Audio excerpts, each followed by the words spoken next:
늘 우스갯소리로 하지만 우리가 인생을 살아가면서 남을 보면서 부럽다 이런 생각이 들면 부러우면 진 거예요. 부러우면 진 거라고요. 부러우면 내 인생이 좀 아직은 내가 만족하지 못하다는 뜻이잖아요. 부럽다면 내 인생에 대해서 내가 아쉬움이 있다는 것이잖아요.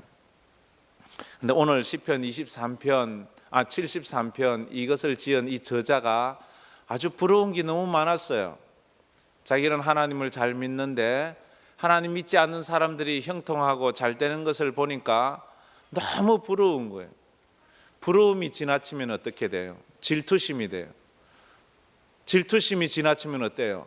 짜증이 나고 화가 나고 불평이 나고 원망이 나고 이 점점 부러워서 시작한 건데 그렇게 시작하는 거예요. 오늘 우리가 읽은 시편 73편 저는 1절부터 28절 전장을 한번 살펴보고자 하는데요. 이 시편은 크게 73편은 두 부분으로 나눌 수 있습니다. 첫째는 1절부터 15절까지 시인이 어느 날 자기 삶을 살다가 시험이 들어버렸어요. 왜 시험이 들었는가 하면 악인들이 형통하는 것을 보고 의인이 고난당하는 현실을 보면서 하나님께 회의적 신앙으로 나갑니다. 하나님 이럴 수 있습니까? 하나님 이래서는 안 되지 않습니까? 어떻게 저렇게 악인들이 불의한 자들이 나쁜 사람들이 잘 되고 믿음으로 살고 바르게 살고 정직하게 믿음으로 그렇게 주님만 바라보는 사람은 이토록 고생을 한단 말입니까? 이렇게 참 회의가 생겼어요. 그러다가 이제 그 다음 16절부터 마지막 절까지는 이 시인이 성전으로 나가요. 성전에 나가서 예배하고 말씀 듣고 기도하다가 깨닫는 것이 있어요. 아하, 이게 인생이구나. 그러면서 그가 회의적으로 생각했던 것을 깨달으며 하나님께 나아가는 그 모습, 그게 오늘 이 시편 73편의 내용입니다. 오늘 말씀을 한번 살펴보면 이렇습니다. 시인이 신앙적인 의문이 회의적 신앙으로 바뀌면서 점점 그것이 하나님께 원망하는 모습으로 나아가요. 그렇잖아요. 이런 것이 왜 이럴까? 의문이 생겼습니다. 자꾸 의문이 생기다 보니까 회의가 생겨서요. 아유, 이건 뭐 내가 도저히 이해하지 못하겠어. 그러다가 그것을 점점 더 경험하면서 원망이 됩니다. 불평이 됩니다. 그거예요. 왜 이런 마음이 생겼는가 하면 불의와 악이 이 세상에 잘 되고 형통하기 때문이에요. 그건 2절 말씀, 3절 말씀에 잘 나와 있습니다. 2절, 3절 말씀 우리 다 같이 한번 읽어보겠습니다. 나는 거의 넘어질 뻔하였고 나의 걸음이 미끄러질 뻔하였으니 이는 내가 악인이 형통함을 보고 오만한 자를 질투하였음이로다. 이 시인이 거의 넘어질 뻔했대요. 걸음이 미끄러질 뻔했대요. 시험에 들었다는 말이지요. 왜냐하면 불의한 자들이 잘 되는 거예요. 악인이 형통하고 오만한 자들이 너무 잘 되는 거예요. 4절에 보면 그들은 죽을 때에도 고통이 없고 그 힘이 강건하며 5절에는 사람들이 당하는 고난이 그들에게는 없고 사람들이 당하는 재앙도 그들에게는 없도다. 그들은 다 편안한 거예요. 온갖 불의를 행하고 불법을 행하고 악을 행하는 그들이 하는 것마다 잘 되는 거예요. 여러분들은 이런 질문을 해본 적이 없습니까? 나는 예수 믿는다고 주일도 지키고 나는 예수 믿는다고 거짓말도 안 하고 나는 예수 믿는다고 바르게 살려고 노력하는데도 이토록 안 되는데 저 사람은 그것 없이 지 하고 싶은 대로 다 하는데도 다 잘 되는 거예요. 지금 시인은 하나님에 대한 실망이 쌓이고 쌓여서 그것이 의심이 되었습니다. 그래서 그 의심이 또 쌓이고 쌓여서 결국 원망이 되어가고 있습니다. 그래서 회의적 신앙을 갖게 됩니다. 하나님 정말로 살아계시는 것인가? 내가 드리는 이 예배는 복이나 있는 것인가? 내가 드리는 이 기도를 하나님께서 관심이나 있는 것인가? 결국 원망이 배신감이 되었습니다. 배신감은 반항심을 가져왔고 반항심은 그에게 분노를 일으키게 했습니다. 하나님 진짜 공평하십니까? 하나님 진짜 왜 이러시는 것입니까? 왜 숨어 있는 것입니까? 인생을 아픔이라고 말합니다. 사람들은 많이들 아파합니다. 아픔이라는 것은 있고 없는 것이 아닙니다. 아픔은 들키고 들키지 않은 것뿐입니다. 누구에게나 다 아픔이 있습니다. 저 사람은 아픔도 없겠지, 힘듦도 없겠지, 늘 웃으면서 사니까 그 사람의 아픔이 들키지 않았을 뿐입니다. 내가 자꾸 사람들이 날 보고 아프다고 말하면 내 아픔이 들킨 것뿐이에요. 사람은 누구나 다 아픈 거예요. 다 아파하는 것이 인생입니다. 그래서 아픔은 겪는 것이 아니에요. 아픔은 살아가는 것입니다. 인생에 아픔이 있는 것이 아니라 아픔 그 자체가 바로 인생이다 하는 것입니다. 인생길에서 서러움에 겨워 눈물 흘리면서 지새우는 밤들이 많습니다. 억울해서 눈물 흘리고 속상해서 눈물 흘리고 외로워서 두려워서 우리가 눈물 흘릴 때가 참 많습니다. 신앙 안에서 우리 성도들은 아픔의 존재라고 말합니다. 그 아픔을 이겨가야 합니다. 그러므로 아픔은 하나님이 날 사랑하지 않는 증거가 아니라 도리어 하나님이 날 사랑하는 증거가 된다는 것을 믿으시길 바랍니다. 아파하기 때문에 그 아픔 때문에 하나님은 우리를 사랑하십니다. 고난과 아픔을 산 인생은 무게가 다릅니다. 고난을 통과하고 아픔을 통과하고 눈물의 의미를 아는 인생은 묵직한 인생이 되는 거예요. 그러나 아직도 고난을 모르고 아픔을 모르는 인생을 산 사람은 철없는 인생이에요. 철이 없어요. 철없는 인생은 한마디 내뱉는 것마다 가벼워요. 철이 없어요. 아무 생각이 없어요. 그러나 고난을 겪은 사람, 인생의 쓴 잔을 마신 사람, 눈물의 밥을 먹어본 사람은 말을 한마디 내뱉어도 거기에 무게가 있습니다. 인생 눈물로 가는 거야. 인생 쉬운 게 아니야. 한마디 한마디가 정말로 무게가 있는 것입니다. 그 무게가 다른 거예요. 그래서 그 아픔을 통해서 우리는 인생을 진지하게 살게 합니다. 인생을 장난으로 사는 사람이 참 많습니다. 여러분, 인생이 만만합니까? 인생이 그렇게 호락호락합니까? 아직 철부지. 사춘기 아이들에게는 인생이 호락호락하고 만만한지 모르지만 인생을 경험한 그 횟수가 많을수록 인생이 얼마나 무겁고 인생이 얼마나 처절하고 인생이 얼마나 고달프다는 것을 너무나도 잘 알고 있습니다. 정말로 아픔을 경험해야 될 때가 얼마나 많이 있습니까? 인생은 그렇게 쉬운 게 아니에요. 그러나 하나님은 우리가 아파하는 것을 결코 기뻐하시는 분만은 아닙니다. 하나님은 우리가 아파할 때 도리어 그분 자신이 더 아파하기 때문입니다. 그럼에도 불구하고 인생의 구비마다 하나님께서 우리에게 아픔을 두시는 이유가 무엇입니까? 그 아픔의 길목에는 바로 우리를 성숙시키는 요소들이 숨어 있기 때문입니다. 아픔을 통해서 사람이 깊이 성숙되어 가는 것입니다.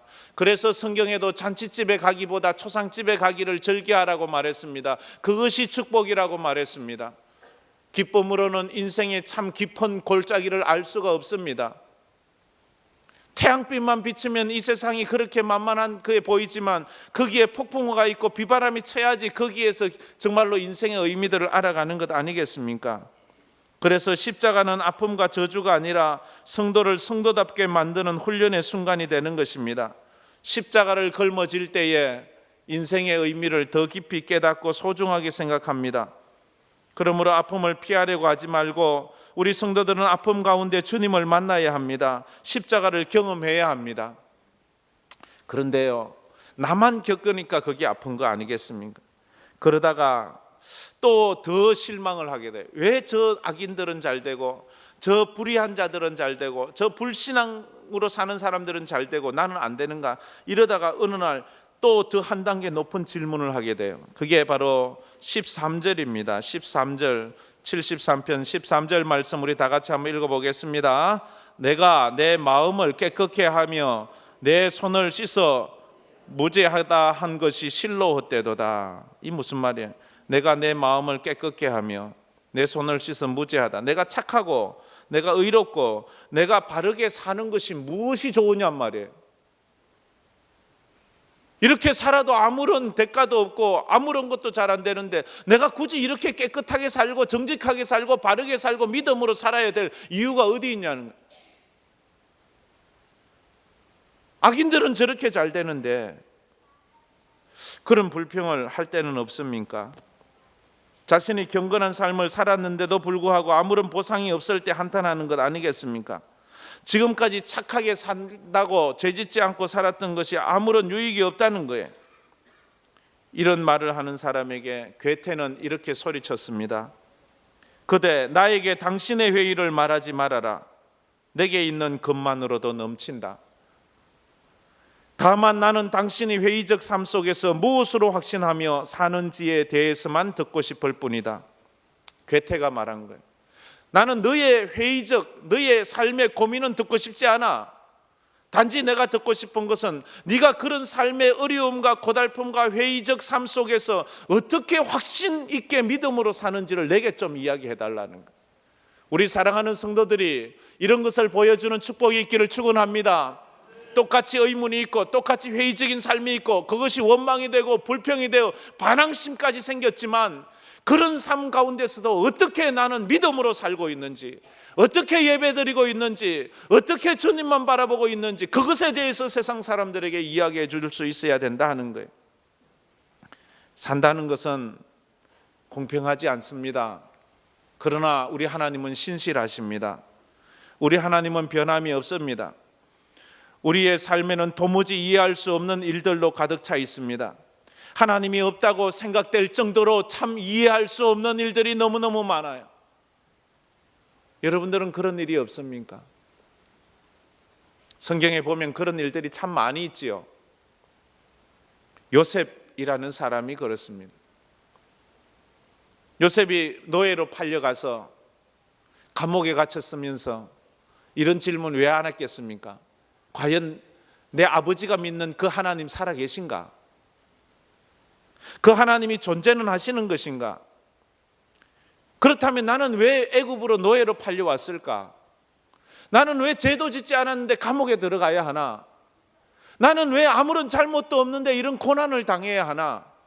과연 하나님은 살아계신 거 맞나? 하나님은 진짜 존재하시나? 어떻게 요셉은 이런 신앙의 문제들을 극복할 수 있었습니까? 과연 요셉은 속도 없고 벨도 없고 자존심도 없고 생각도 없는 그런 바보 천치란 말입니까? 그렇지 않습니다. 그가 주님 앞에서 연단되면서 하나님을 경험하면서 그가 점점 깊어가는 그의 신앙을 우리가 보지 않습니까? 그가 나를 단련하신 후에 내가 정금같이 나오리라. 할렐루야. 우리에게 그런 마음이 있어야 돼요. 저절로 신앙이 깊어지는 경우는 없습니다. 저절로 신앙이 자라는 경우도 없습니다. 신앙은 십자가를 통과할 때 자라는 것입니다. 십자가를 통과할 때 쭉정이가 아니라 알곡이 되는 것입니다. 십자가를 통과하지 않은 신앙은 마지막 때 가서 탈곡기에 되어보면 다 쭉정이에요. 다 날아가는 거예요. 그러나 십자가를 통과했을 때 알곡이 되어 아무리 탈곡기를 틀어도 무거운 것이 되어 뚝뚝뚝뚝뚝 밑으로 떨어지는 거예요. 십자가의 신앙을 깨달을 때 가능하다 하는 것입니다. 십자가를 지지 않고는 그 무게를 가늠할 수 없습니다. 십자가의 아픔을 경험하지 않고는 그 예수님의 사랑의 크기를 우리가 알아갈 수가 없습니다. 주님, 나 진짜 사랑하시나요? 내가 주님의 자녀가 맞나요? 진짜 나를 끝까지 당신이 책임져 주실 건가요? 그냥 우리 십자가를 경험하지 않고는 그것이 풀리지 않습니다. 근데 내가 십자가를 통과하면서 주님이 나를 얼마나 사랑했는지 깨닫게 됩니다. 나를 얼마나 사랑해서 그 십자가에서 몸부림쳤는지를 알게 됩니다. 엘리 엘리 라마 사막다니, 나의 하나님 나의 하나님 어찌하여 나를 버리셨나이까 부르짖어 가면서 고통해하면서 피를 튀겨가면서 주님이 나를 사랑했다는 것을 깨달을 때에 그 사랑은 결코 변하지 않는다는 것을 깨닫기 시작하는 거예요. 십자가를 경험하기 전에는 결코 주님이 나를 얼마나 사랑했는지 조금 더 우리가 이해할 수 없는 쭉정이 신앙에 불과하다는 거예요. 신앙은 머리로 깊어지지 않는 것이기 때문입니다. 신앙은 십자가를 통과할 때 우리의 모든 회의적인 담들을 주기 때문입니다. 그래서 십자가에서 그 답을 찾아야 되는 거예요. 이 시인이 이런 의문을 가득히 가슴에 품고 있어요. 이걸 어떻게 해결해야 되는 거예요? 그러다가 어느 날 그가 성전에 들어가게 됐어요. 성전에 들어가서 하나님의 말씀을 듣고 예배하다가 깨닫기 시작했어요. 그게 16절 17절 말씀입니다. 16절 17절 말씀 다 같이 읽어보겠습니다. 내가 어쩌면 이를 알까 하여 생각한 적 그것이 내게 심한 고통이 되었더니 하나님의 성소에 들어갈 때에야 그들의 종말을 내가 깨달았나이다. 이때야 이제 비로소 내가 어쩌면 이를 알까, 이런 상황들을 알까 생각한 적 그것이 내게 심한 고통이더니 하나님의 성소에 들어갈 때에야. 하나님의 성소에 들어가서 뭐 합니까? 예배하지요, 말씀 듣지요, 기도 드리지요.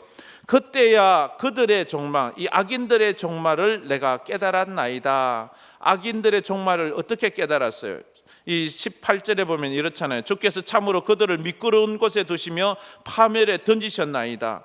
19절은 그들이 어찌하여 그리 갑자기 황폐되었는가 놀랄 정도로 그들은 하나님께서 벌하실 때 왕창 벌하신다 하는 거예요. 여러분들의 인생에 풀리지 않는 의문이 있습니까? 그 의문이 회의가 되고 그것이 원망이 되고 그것이 반항심이 되고 그것이 하나님 앞에 거의 미끄러질 뻔한 그런 여러분의 삶에 풀리지 않는 문제가 있습니까? 자녀 문제, 건강 문제, 경제적 문제, 인간관계 문제. 주님 앞에 예배할 때 그 답을 찾기를 주의 이름으로 축원합니다. 주의 말씀 안에서 기도할 때 여러분의 인생에 꼬인 문제가 해답을 찾는 역사가 있기를 축원합니다.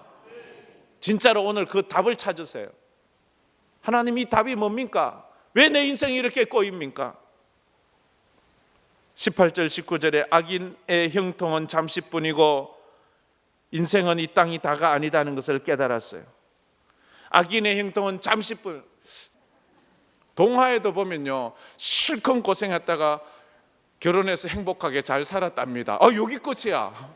이러면 어떻게 하란 말이야. 억울하잖아. 그런데 성도는 그게 끝이 아니잖아요. 이 땅의 삶이 어쩌면 철저하게 유린당한 것 같고 철저하게 손해본 것 같고 죽을 때까지 고생하며 죽는데 그것이 끝이라면 정말로 약오르잖아요. 정말 열받잖아요. 그런데 천국이 있잖아요. 할렐루야. 우리의 하나님께서 우리를 천국에 가면 이 땅에서 흘린 눈물과 한숨과 고통스러운 걸 다 안아주시는 거예요. 그러나 악인들은 이 땅에서 잘 먹는 것 같지만 결국 천국 못 가고 지옥으로 가는 거예요. 그 믿음 없으면 못 살아요. 그 믿음 없으면 약 올라요. 그게 우리 인생 아니겠습니까? 그래서 우리에게 20절에 말하잖아요. 20절에 이렇게 말합니다. 주여, 사람이 깬다는 잠에서 깬 후에는 꿈을 무시함 같이 주께서 깨신 후에는 그들의 형상을 멸시하시리이다. 사람이요, 잠에서 깨어나면 밤에 꾼 꿈을 무시하잖아요. 꿈이 어떤 아무리 좋은 꿈이든 아무리 나쁘고 막 무서운 꿈이든지 막 꿈을 꾸고 나서 벌떡 깨면 아이고 꿈이었네. 좋으면 아이고 좀 아쉽다. 아이고 나쁘면 아이고 뭐 다행이네. 이 정도로 끝나잖아요. 그 꿈에 해서 막 하루 종일 그 꿈 붙잡고 사는 사람 없잖아요. 그처럼 인생이 살아가면서 당했던 수많은 의문과 회의들이 꿈을 꾼 것처럼 주 안에서 해석이 되고 주님 안에서 이것이 이해가 되고 깨달아지고 믿음 안에 주님 안으로 들어오면 이것이 꿈꾼 것처럼 다 사라지는 거예요. 또 천국의 주님 품에 가면 다 없어지는 거예요. 이런 은혜가 있기를 주의 이름으로 축원합니다. 그 지난날의 아픔을 너무 묵상하고 가슴에 품지 마세요. 툴툴 털어버리세요. 수고하고 무거운 짐진 자들아, 다 내게로 오라. 내가 너희를 쉬게 하리라. 다 내어놓고 십자가 밑에 다 내놓고 가세요. 그 아픔 때는 내놓고 가세요. 여러분, 여러분의 그 의심하는 것, 고통해하는 것, 원망과 불평과 그런 두려운 마음들 다 토해놓고 주님의 성령 안에서 평안하여 가기를 축원합니다. 그런 마음이 있어야 돼요. 그래요. 이런 걸 깨닫고 나니까 어때요? 이런 걸 깨닫고 나니까 21절에 이렇게 말해요. 내 마음이 산란하며 내 양심이 찔렸나이다. 이걸 깨닫고 나니까 하나님 앞에서 부끄러운 거예요. 그때 내가 왜 그런 말을 했지? 이 은혜를 깨닫고 나니까 주님이 날 사랑하시고 주님이 내게 은혜를 베푸시는데 내 양심이 막 부끄러운 거예요. 주님께 부끄러운 거예요. 그때 그렇게 말했던 게. 여러분, 그래서 말을 참 조심해야 돼요. 말 훅 쏟아놨다 뒤에 가서 부끄러운 모습이 되면 안 되는 거예요. 그러면서 나의 어리석음에도 불구하고 하나님은 내 손을 붙들어 주신다고 고백을 해요. 23절 말씀이 그거 아닙니까? 23절 다 같이 한번 읽겠습니다. 내가 항상 주와 함께하니 주께서 내 오른손을 붙드셨나이다. 내가 항상 주님과 함께하니 주께서 내 오른손을 붙들었대. 경기에 보면 두 선수가 경기를 해요. 그래서 한 선수가 이기면 심판이 가서 이긴 선수의 손을 번쩍 들어주잖아요. 왜 들어줘요? 네가 이겼다는 거예요. 네가 승리자라는 거예요. 오늘 하나님께서 우리 오른손을 번쩍 들어주시는 줄 믿습니다. 이 한 주간도 믿음으로 살아. 다음 주에 왔을 때 하나님이 너 승리했어, 오른손 번쩍 들어주는 그런 인생, 하나님 나라에 가서 하나님이 우리의 손을 붙잡아 주시는 그런 인생을 우리가 살아야 될 줄 믿습니다. 이렇게 사니까 이 시인이 가슴 속에서 벅차오르는 그 깨달음이 한 가지 있는데, 그 벅차오르는 깨달음이 25절 26절 아닙니까? 25절 26절은 우리가 벅찬 감정을 가지고 한번 큰 소리로 읽어보도록 하겠습니다. 하늘에서는 주 외에 누가 내게 있으리요, 땅에서는 주밖에 나의 사모할 리 없나이다. 내 육체와 마음은 쇠약하나 하나님은 내 마음의 반석이시요 영원한 분깃이시라. 할렐루야. 하늘에서는 주 외에 누가 내게 있으리요, 땅에서는 주밖에 나의 사모할 리 없습니다. 주님밖에 없습니다. 그래요, 주님밖에 없는 거예요. 인생의 길에서 서러움의 밤을 지새워 보지만 누구에게 가서 위로를 받을 수 있습니까? 오직 주님밖에 없는 거예요. 하나님은 자신의 전능한 능력으로 우리를 구원해 주시지 않았습니다. 우리 생각 같으면 말씀 한마디로 우주를 만드신 분이 너희들 다 구원받아 이렇게 하시지 않았어요. 홍해를 가르신 하나님의 능력으로 우리를 구원해 주시지 않았어요. 요단강을 가르고 여리고성을 물리치시는 그 능력으로 우리를 구원해 주시지 않았어요. 하나님께서 우리를 구원해 주신 것은 십자가의 보혈로 구원해 주셨습니다. 십자가의 처절한 고통을 통해서 우리를 구원해 주셨어요. 자기가 친히 몸찢어서 우리를 구원해 주셨다고요. 쉽게 말씀으로, 쉽게 명령해서, 쉽게 능력으로 우리를 구원해 주신 것이 아니라 자신의 몸으로 우리를 구원해 주셨어요. 이보다 더 큰 사랑이 어디 있습니까? 이보다 확실한 사랑의 증거가 어디 있습니까? 살면서 회의가 생기고, 살면서 의문스러운 일이 생기고, 살면서 이해하지 않는 아픔이 있지만 그것으로 내 머리로 이해하지 않는다고 하나님 나 실망했어요, 하나님 나 시험 들었어요 하는 것이 아니라 십자가를 보세요. 십자가를 보시면 십자가의 사랑이 나를 얼마나 사랑하는지 그 사랑에 감격해서 우리가 믿음으로 주님 앞에 나가는 거 아니겠습니까? 이 한 주간도 어떤 상황, 어떤 삶 속에서든지 이 십자가를 붙잡고 승리하는 우리 성도들 되기를 주의 이름으로 축원합니다. 그런 성도들은 믿음으로 살면서 마지막으로 이런 고백을 합니다. 28절 말씀 다 같이 믿음으로 선포해 보겠습니다. 하나님께 가까이 함이 내게 복이라. 내가 주 여호와를 나의 피난처로 삼아 주의 모든 행적을 전파하리이다. 아멘. 하나님께 가까이 함이 내게 복이라. 하나님께 가까이 함이 내게 복이라. 믿음으로 승리하는 여러분 되기를 주의 이름으로 축원합니다.